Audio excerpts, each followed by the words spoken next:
Marrying Yoruba woman gave me political advantage, Idimogu said. Hey, can you imagine? So you married a Yoruba woman, I'm sure you must be living in Lagos. Yeah, okay. So he gave him political advantage. These are the Igbos in Lagos that are it must be Igbo APC. Wow. Honorable Emeka Jude or Wale Idimogu. Can you imagine? Hey, don't get Yoruba name into his name. Oh. Honorable Emeka Jude or Wale Idimogu is the deputy leader of Indigbo in Lagos State All Progressive Congress APC. He served in the Lagos State House of Assembly twice, representing the Oshodi Isolo 2 constituency. He recently spoke with Ikechi Elenwoke about a variety of crucial burning topics, excerpts. Okay, there is a mix-up in your name. You bear Chukwuemeka and Omobowale at the same time. How come? And he said, I'm an Igbo from Ihite, Uboma in Imo State. I was born and brought up in the Imo State, but I have spent a long time in Lagos, Yoruba land. I married in Lagos here and raised all my kids here, so I am a citizen. I have lived here in Lagos for more than 20 years. I am also married to a Yoruba woman, so even by marriage, I am a Yoruba too. Somebody said, and then they ask him a question, do your children and wife speak Igbo? I said, my wife is managing. She is trying, but my children are doing better in both. I speak a smattering of Yoruba. I try, but it is not easy. You know, Lagos is a cosmopolitan city, so there are plenty of foreign influences here, unlike other Yoruba states of Ekiti or Osun, okay, that are predominantly Yorubas. If you are staying around these areas, you will grab the language more easily. I wish I had been in any of those core Yoruba towns at a very tender age, because language is a very powerful integration tool. Then on food, yes, she prepares Igbo dishes quite well. My sister taught her about Igbo delicacies, and she prepares oha, nsala, and other dishes. I enjoy ewedu and amala.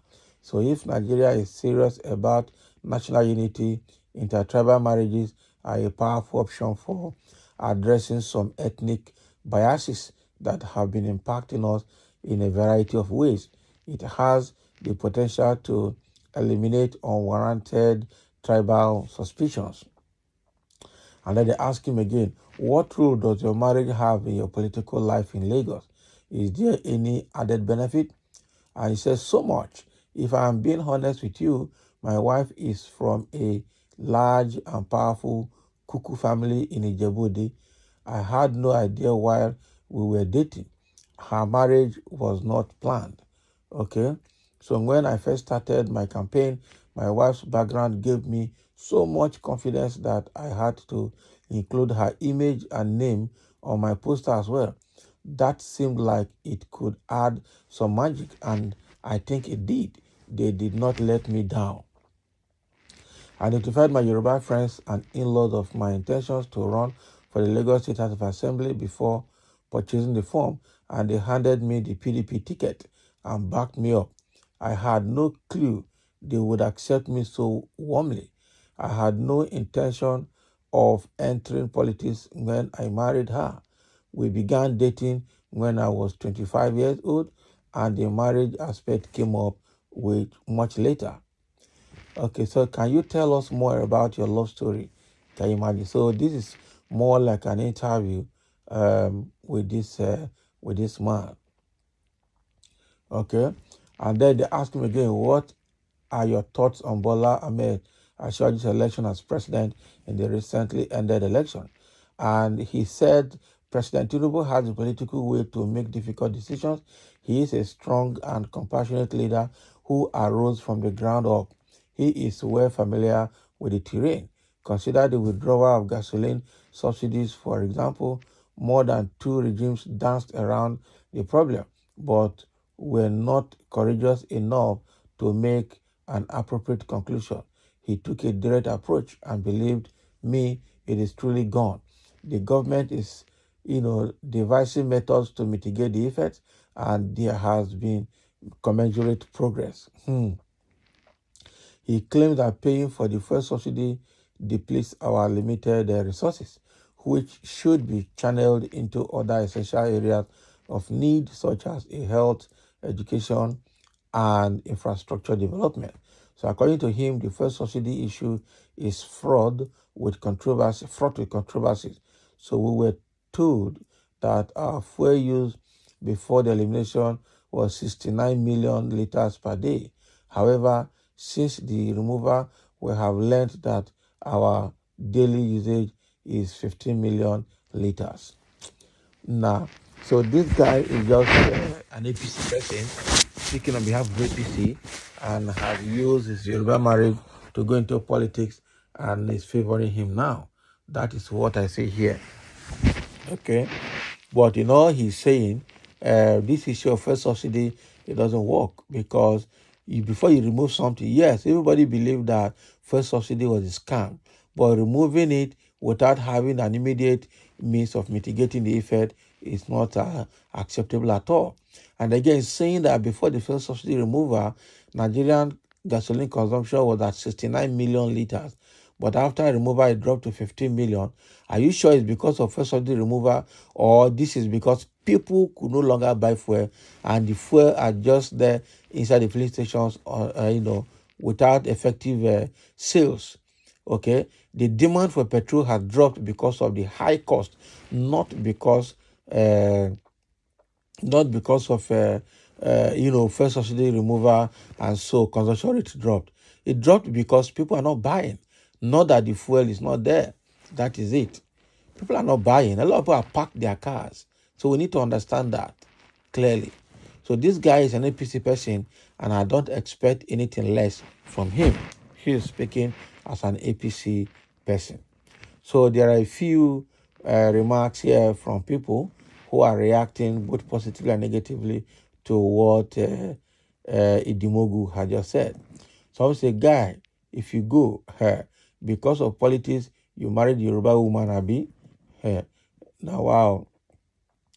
And then another person say, you mean you married those dirty, smelly Yoruba girls? God forbid. Can you imagine? They don't come for them. They don't come for them. Somebody say, a disgrace to the entire humanity. What a tragic accidental discharge rotten sperm germinated to. That is what, God help us. Eh? God help us. People are just saying some things that they shouldn't say here. I just hope that these statements, are not caught up online. That is it. So another person saying here, I see it sometimes as a pollution of customs and tradition. So further as a virus in conjugal relationship. These cultures cannot marry. They have nothing in common. A time is coming when it will be evident. Abi, this is a Molokun speaking. Yeah. So the thing here is that some Igbos are against this guy for saying he married a Yoruba woman and is favoring how his political career. While some are saying it is a good thing to marry to bridge the intertribal dichotomy. Okay, and then some are even saying that the two cultures don't flow together. Over time, you will see that it doesn't flow together to be evident. Okay, we also know that Sheyi Tinubu is marrying a Yoruba woman. So it's not today that Yorubas have been marrying Igbos. Even those marry Igbos. So the problem that Nigeria has always been one is the politicians that are creating these divisions for their selfish interest, to create divide and rule game so that they can use it to propagate as a tool for their political ambition. That is just what is happening here. If my intertribal marriage is not supposed to be a bad thing, everyone is one. All of us are one. But politicians are the major reasons we're having divisions, intertribal divisions, and problems. So thank you for listening. Let's have your comment.